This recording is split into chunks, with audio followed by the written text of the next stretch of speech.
Lənkəran şəhərinin mərkəzi küçələrində, park və yaşayış məntəqələrində sahibsiz itlərin sayında artım müşahidə olunur. Küçə itlərinin sürü halında dolaşması sakinlər arasında ciddi narahatlığa səbəb olub. Xüsusən də axşam və səhər saatlarında bu heyvanların aqressiv davranış göstərməsi və insanların təbii ki, təhlükəsizliyinə risk formalaşdırır. Mövzu ilə bağlı əməkdaşlarımız araşdırma eləyiblər.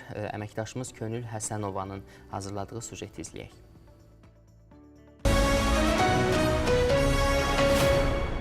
Hal-hazırda ailə oradan çıxmaq istəyir. Ailə bu itə görə çıxa bilmir. Baxın. Ailə itə görə quduz itlərə görə çıxamır.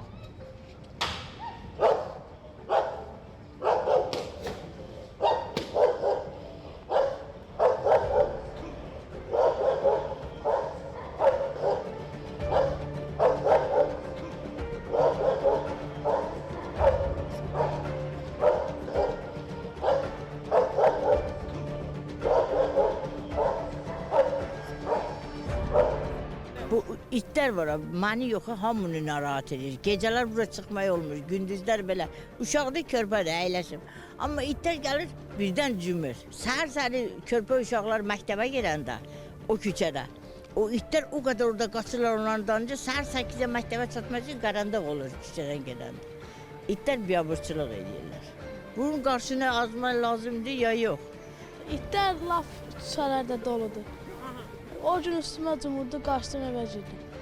Lənkəranın küçələrində sürü halında gəzən sahibsiz itlər xüsusilə azyaşlılar üçün təhlükə yaradır. Hava qaraldıqdan sonra isə şəhəri gəzməyə çıxan ya maşından istifadə etməlidir, ya da üzərində özünü qorumaq üçün müəyyən əşyalar gəzdirməlidir. Məsəl üçün, nə bilim, yeriyəndə, oturanda, gəlir yanımıza, biz də qorxuruq da təbii ki. İtlərin bəziləri hücum eləyir, bəziləri nə bilim, sakit o heç. Adam üstə gəlir, biz də qorxuruq.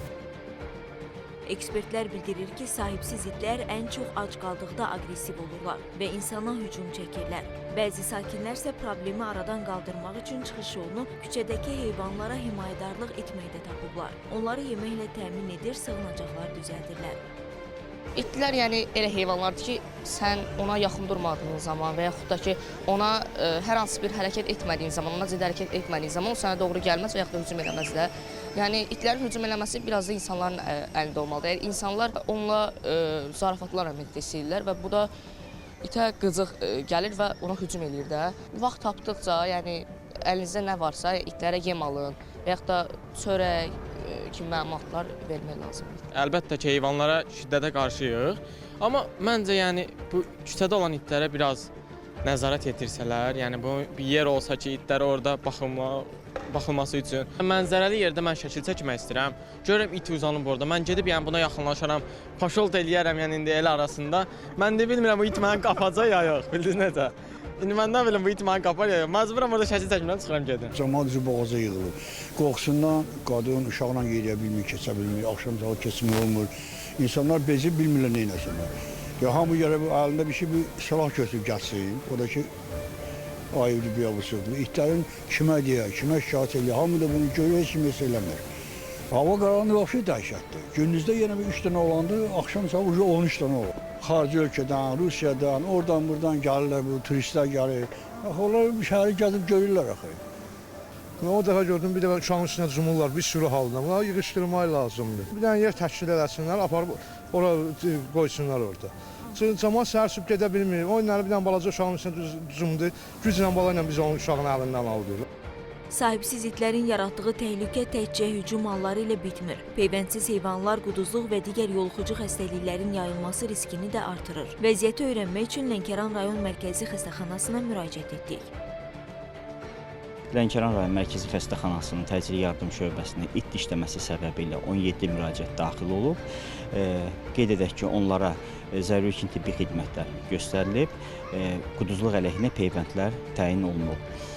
Pasiyentlər ambulator müalicədən ötürü evə buraxılıblar, heç bir ağırlaşma halı müşahidə olunmayıb.